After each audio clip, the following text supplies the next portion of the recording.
Welcome back to Beyond the Pages podcast. We always say the right book can change everything, and this time we're diving deep into a classic. Oh, yeah, one that's inspired generations of achievers. Think and Grow Rich by Napoleon Hill. Have you had a chance to read this one yet? Oh, absolutely. It's a must-read. You know what's fascinating about it? What's that? It was actually commissioned by Andrew Carnegie himself, Wow. one of the wealthiest men in history. He was so convinced, so confident in a set of success principles that he actually tasked Hill with spending decades, literally decades, distilling them all into this book. That's incredible. I mean, the impact this book has had is just undeniable.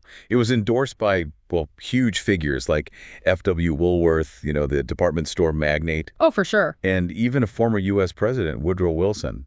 What did they see in these pages? I mean, what kind of timeless wisdom did they find? Well, that's what we're here to uncover. And I think what's so amazing is that even though it was written decades ago, its message about overcoming fear and harnessing the power of your own thoughts feels so incredibly relevant today. Absolutely. Maybe even more so now. All right, so let's unpack some of this. The book really centers around this idea of burning desire. It's like the starting point for any achievement, right? Absolutely. Hill argues that without that deep yearning for something, all the planning, all the knowledge in the world just won't get you very far. Yeah, he really drives this point home. He uses a story of Edwin Barnes, this guy who had this intense desire to become Thomas Edison's business partner. And Barnes, he didn't have the connections, didn't have the money, didn't even have specific skills to offer Edison at that point. Right. But what he did have was this just unwavering belief, this certainty that he would work alongside the famous inventor. So what happened? I mean, did he just walk into Edison's lab and say, hey, I'm your new partner? Well, he actually showed up looking like a tramp, according to the book. Oh, wow. But it didn't stop him. So, I mean, that's pretty bold. Oh, yeah. And you know what? Edison himself, he recognized that burning desire in Barnes. He saw through the look. Yeah, he saw a man, who was absolutely determined to succeed, someone who had kind of staked his entire future on achieving this one goal. And that ultimately is what led Edison to give Barnes a chance. That was amazing. Yeah. It reminds me of that story, that classic story of the warrior who burned his ships. Oh, yes. After landing on enemy territory. Yeah. Just leaving no option for retreat. Talk about commitment. Precisely. It's about that level of unwavering commitment to your goals, just eliminating any other option, basically. And this principle, it's not just about material wealth or those kinds of things. It applies to any goal, really, that you deeply desire. Mastering a skill, improving your health, making a positive impact, anything. So for our listener out there, this means identifying what your burning desires are, those things that keep you up at night, that truly excite you, and then, just using those desires as fuel to propel you forward. Yeah, that's it. Even when things get tough. Especially when things get tough. Hill actually calls these people practical dreamers. And he points to figures like Henry Ford, Thomas Edison. They relentlessly pursued their dreams despite setbacks and, everyone doubting them. Yeah, speaking of overcoming obstacles, the book really emphasizes the power of faith. But I don't think he's talking about religious faith, right? No, not in the traditional sense. It's about having a deep, unshakable belief in yourself, in your own ability to actually achieve your goals. Even when? Believing even when the path isn't clear, when you can't necessarily see the outcome. I love how Hill shares that really personal story of his son, Blair, who was born without normal hearing. Oh, yeah. That's a powerful story. That's a really powerful part of the book. Hill absolutely refused to accept the limitations that people, placed on his son. And he instilled in him this belief that he could overcome anything. And he did. And he did. Blair Hill went on to live a very, very full and successful life.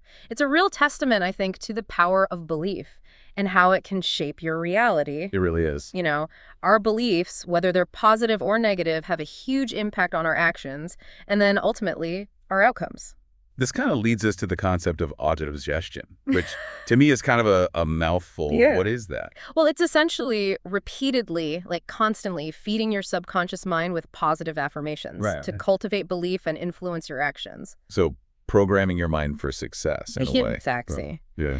Hill, he was a huge proponent of this. He even stresses the importance of writing down your goals, like physically writing them down. Oh, wow. And reading them every single day. It's about really imprinting your desires onto your subconscious mind. Like you said, programming it. Wow. So for everyone listening, this means thinking about how you might use autosuggestion in your own life. Like, what affirmations do you actually need to hear? What beliefs do you need to cultivate to achieve your goals? Yeah. It's a call to be really intentional about the thoughts you feed yourself. Because ultimately, as cheesy as it sounds, your thoughts really do shape your reality. Your thoughts become things. I like that. Okay. So moving on, the book also dives into the importance of specialized knowledge.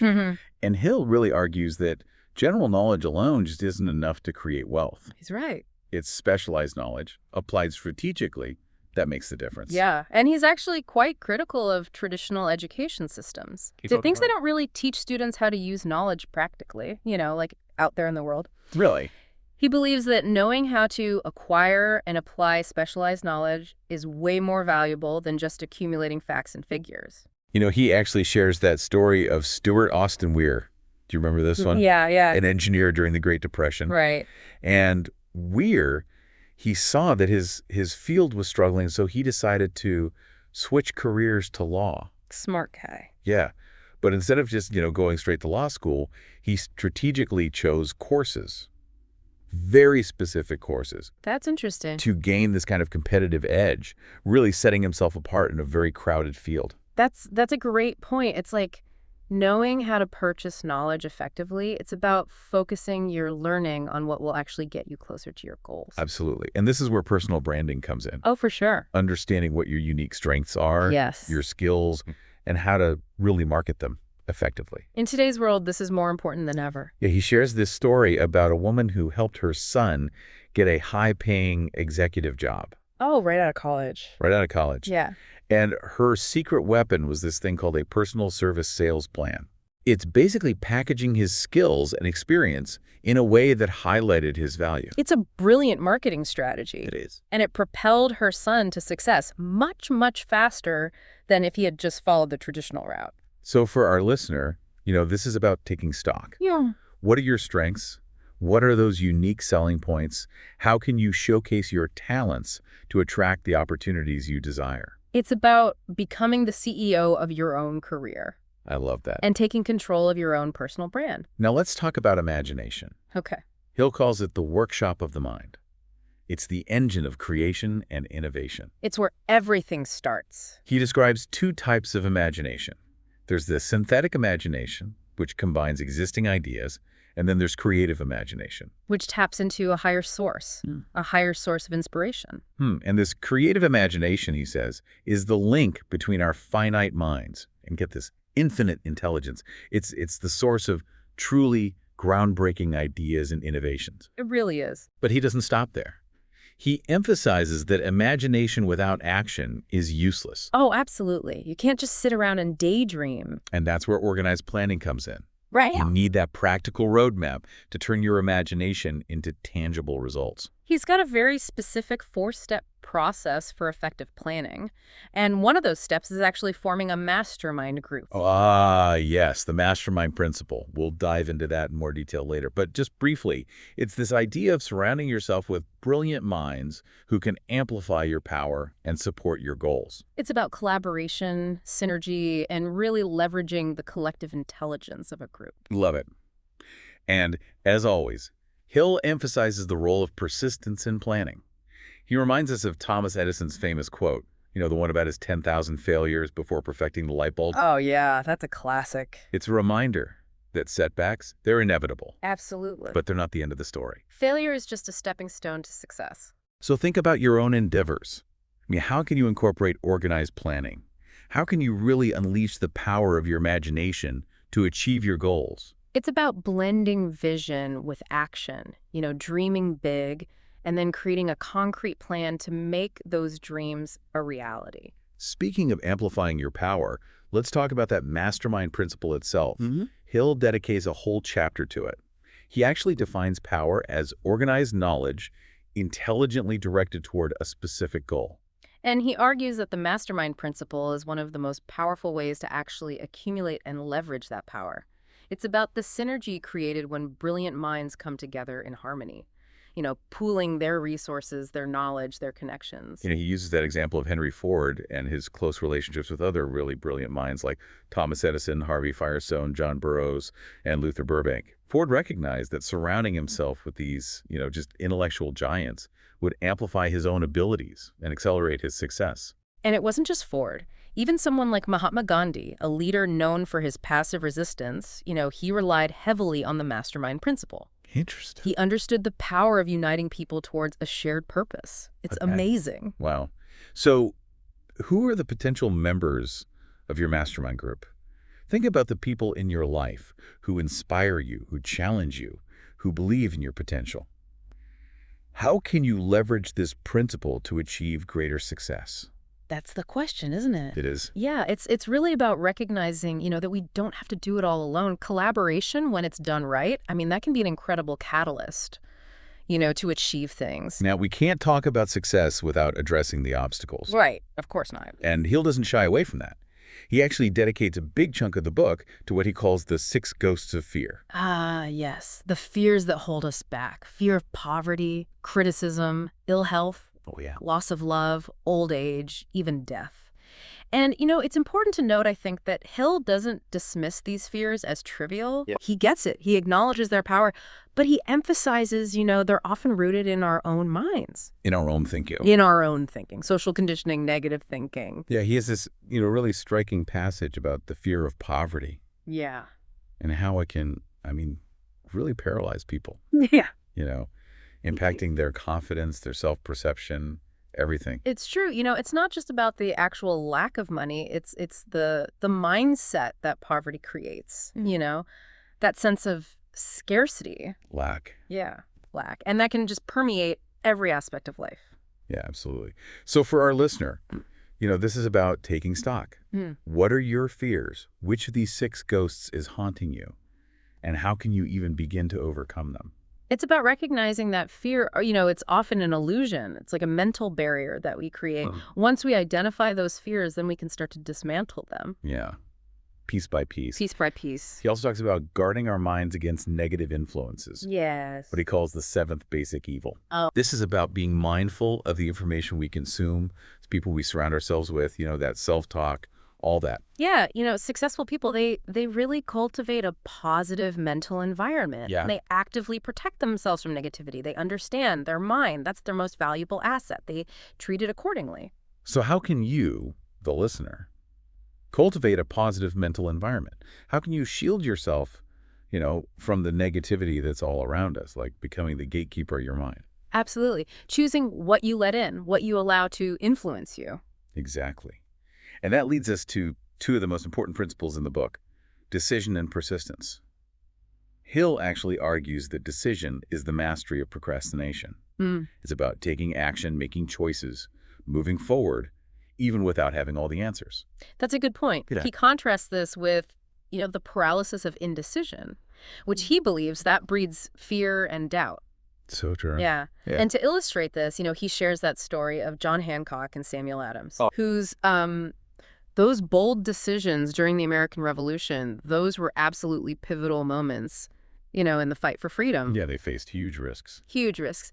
But their decisiveness, it led to a profound transformation. It reminds us that sometimes the most important thing is just to decide and act. Yeah. Even when you're facing uncertainty. Yeah, you're right. Because action often creates clarity. It does. And once we're in motion, it's so much easier to kind of adjust course as needed.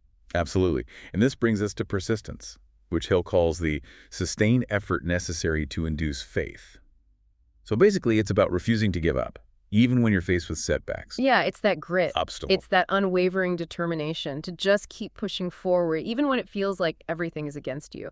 Because ultimately, the only guaranteed way to fail is to quit. So true. He shares those examples like Fannie Hurst, the novelist, Kate Smith, the singer. Oh, yeah. They face years of rejection and hardship before achieving breakthroughs. They did.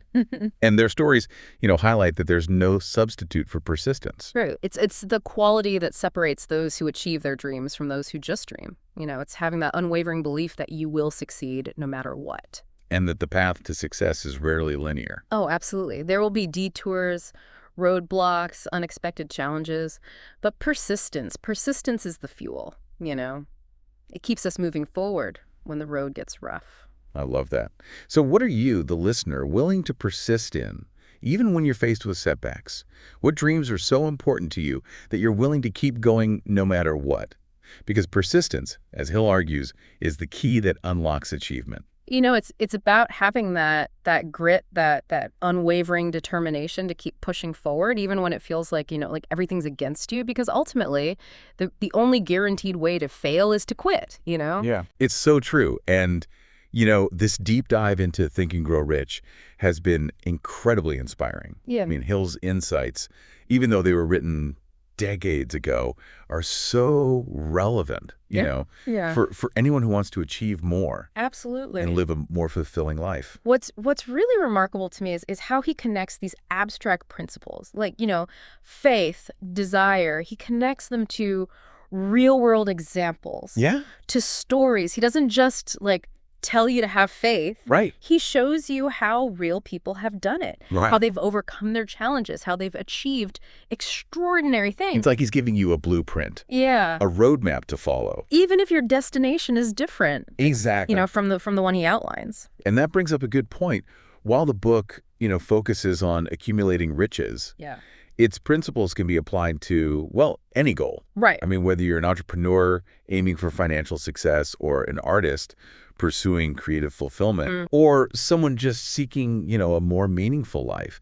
Those core principles, those principles of Think and Grow Rich, they can guide you. Absolutely. It's about, harnessing the power of your mind, overcoming your fears, aligning your actions with your desires. Right. It's about becoming the best version of yourself, regardless of how you define success. Right. Exactly. And I think that's why this book remains so popular, because it speaks to that deep desire within us to live a life of purpose and achievement, to, make our mark on the world.